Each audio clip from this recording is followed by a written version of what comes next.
Hello fellow wine lovers and welcome to Wine With Me. I'm your host, Emerick, and today we're going all the way to Spain. We're talking about Albariño from the Rias Baixas region.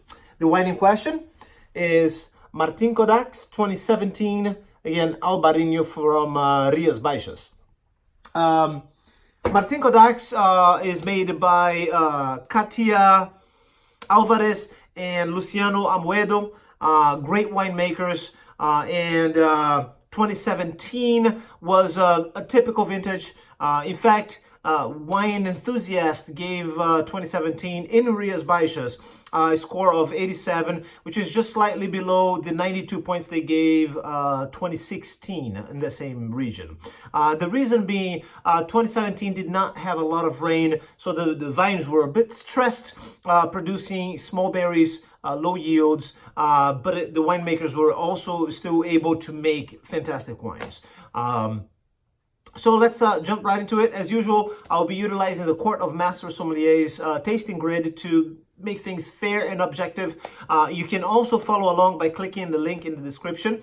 If you wish to suggest a wine for the next video, please feel free to leave your comment in the comment section. You can also follow me on Instagram and Twitter, links on the description. All right, let's go right into it.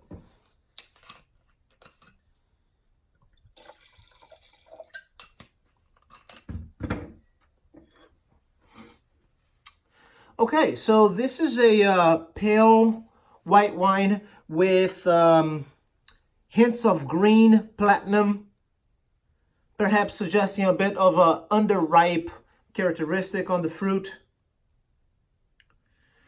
Tears, medium, somewhat slow to come down. I'll bump it up to medium plus on the tears here. I do see quite a bit of really fine bubbles in the glass. This is not a sparkling wine, but the way that Albariño is usually made, it is bottled very quickly. It's stainless steel fermentation, so everything is really fresh, bright, so that it produces this bright style of wine that once you open, it's still fresh. There's a little bit of a fizz still in the wine, a little bit of bubbles, a little pétillant, but really not a sparkling wine at all, right?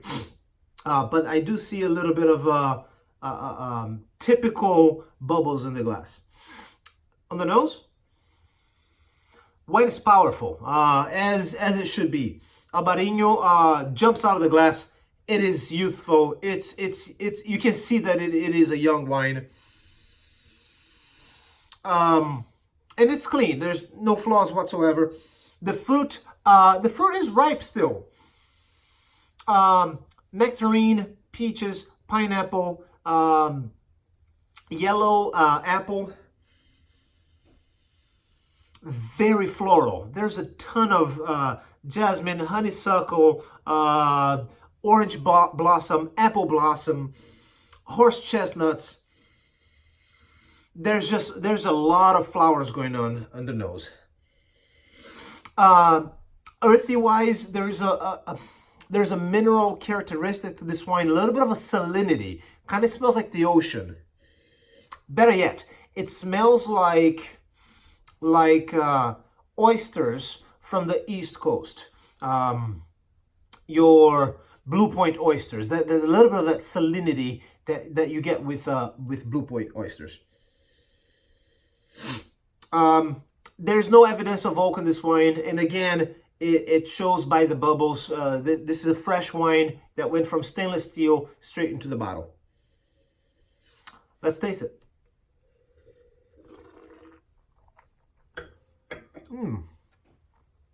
Beautiful wine. The fruit is ripe. Despite that score of 87 that Wine Enthusiast gave, I would say this is really well balanced wine. Bone dry. The fruit is still the same as it was in the nose. Pineapple, apple, peaches, yellow and white peaches, nectarine. The flower component is still there. Apple blossom, orange blossom, horse chestnuts, honeysuckle, jasmine, all there still. the minerality comes across a little more now on the palate. That salinity is definitely there. It coats your mouth. This would go really well with oysters. The earthy components. There's a little bit of a wet rocks taste to this. If you haven't tasted any wet rocks, I suggest doing so. It's fun. Structure-wise, this wine, again, no oak. And structure-wise, acidity is bright. It's lively. Again, a great wine to go with food. Alcohol, I'd say a medium plus. You can definitely get a little bit of it, which goes in check with what the tiers that I was talking about. A little bit of that medium plus. The body is a medium on this wine. There is a little bit of a heft.